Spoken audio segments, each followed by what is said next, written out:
dadku soo kala nadaafad banaya qaar baa intay qolka fadhiga iyo hurdada iyo soo dhaafaan suuliyada uu si u shida waa kala khatarsan dadku soo ya qaar baa suuliyada uu si u shida te waa ajaayib meel sare ba gaadho qofkaas soo ma hadi marka gurigu inuu noqdo guri udkoon oo hooyadu isha ku hayso ninka tiraado hormarada xiran tahay dhar la'aan kuma hayso waxaan iska bixin arkin soo iska u yahay oo isagii hadday isagii eegi way iyada xijaab dufan oo barawa weyn bela soo baxaysa isagina wax wada madow buu la soo baxay ilmihi wax laabta iyo waxa soo dhisay cuntada cuniyeen cansheeradii wixii ba la soo baxaya wixii oo dhan baa guriga isla waalanaya marka laakiin hadday ku baraarugsanaan lahayn waxa ma ahaatay gabadhu ninkeeda iyadoo labada indhood ka jecel oran karma soo ku jecel hadda waxay moodaysaa hadday tiraado in xogaa nusqaani ku jirto dhalinyaradan hadee reer magaalka romansiga kuma jiro kuwa badooda naga dhaaf iyaga xadka baxway waxaas wuxuu ma jacayl waa nooc waali oo nooc kala ah oo de wax sax ma been baa la isu sheegaya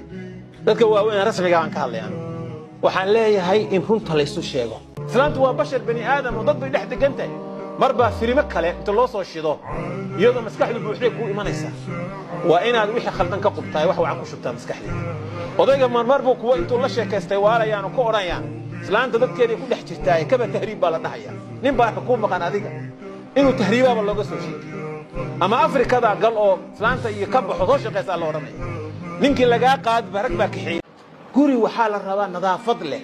dhar wasakh leh oo la wada gashan yahay oo islaantii iyo caruurtii iyo la arag farxalkii iyo qashinkii iyo xalkii wax halkan yaalan la arag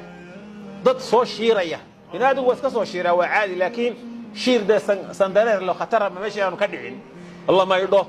oo kilkilooyinka iyo la iska nadiifiyo gurigu aan la isu soo shiirin ayaa loo baahan yahay dad nadaafad laho cajiib oo xaragoonayo udkaya gurigu inuu noqdo hadii xididka yimaado ninkaaga aabihii iyo qoyskiisa hooyadii see ku nooshiin iska waran xaalkiina qof un cabanaysa cabatin iyo dayro maxaan ku noolahay waa kanaayo maqadaama dhargaan baan iska nahay hooyo dharkayga miyaadan arkayn waxaas ay dharoho waxba macna weelkan gogasheenna waa tanaay gogol waxaan ku dhigaba garan maayo waxaan ku goglaba mana garanay bal kan isaga jiibsa waxaas gogol noo aho de guriga wiilkaaga waa kanaayo waxaan wax kuugu soo qaadaana ma hayo bal waxa qofka ka digay fiir adiga qof dumaro buu rasuulku u yimid aroor inanay dhashay bay tir hooyo ho weel beesa ku tir waa eegaya nabiga sallallahu alayhi wasallam markii uu inankii u yimid wuxuu eegaya nabigu bal inay ku soo qabanayso oo ku dabayso iyo inay run ka tahay buu eegaya markii bay nabigu si runa inankii wixii u siisay haddii aadan sidaa yeeli lahayn been baa lagu qori lahaa nabigu alayhi salaatu wasalaam marka ilmaha run u sheeg oo run ku dhaq oo run ku soo xirgeli caruurta in la kaftamo la sheekaysto caruurta waa la sheekaysto waa la kaftama waa la wareystaa aaba maxaa jeceshahay hooyo maxaa jeceshahay marka weynaatid inaad noqoto gabdhaha la sheekaysto wiilash ma waxaa jeceshahay arday inaad noqotid macallin askari dhakhtar ganacsade kubadda kuwa ciyaara heesa iyo fanaan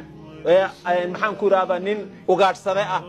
keeba jeceshahay kuwa badda ka shaqeeya quusaaga ah waa la wareystaa caruurta ilmahan umad buu ku dhex jiraa maskaxdiisa waxba ku jira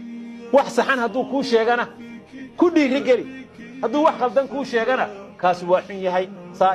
saasuu ku xun yahay laakiin kaasa ka fiican samee baa leeyahay ilmaha loo cadaaladnimo sameeyo maamulka wanaagsan iyo guriga weyn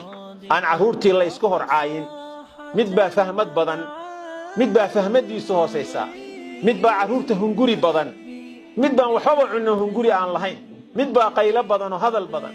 mid baan qayleeyo waxba lahayn mid baa warrow ah oo war badan adaana dhalay haduu ogow warbu ka qaadi aabu u sheegay aabu hooyo xagee aad aabu hooyo waxaasay samaysay aabu hooyo bariis bay bixisay sonkor bay bixisay adiga iyo odaygiiba malgacad dhexdiina ku wareejinaya adaana dhalay hadii mid lagu keenay maaha rasuulka wuxuu arkay alayhi salatu wasalaam inan yar oo inta durbaan la garaacay isruxaysa buu nabigu arkay haddii shaydaanku cidayn lahaa gabadha yar budayn lahaa nabigu alayhi salatu wasalaam ilmaha yar isagu dayn lahaa marka ilmaha ka ilaali wixii dhaqanka iyo diintooda wax la daawado iyo wax la dhageysto iyo wax ka ay ku tahayba ka ilaali sharafta ummadaada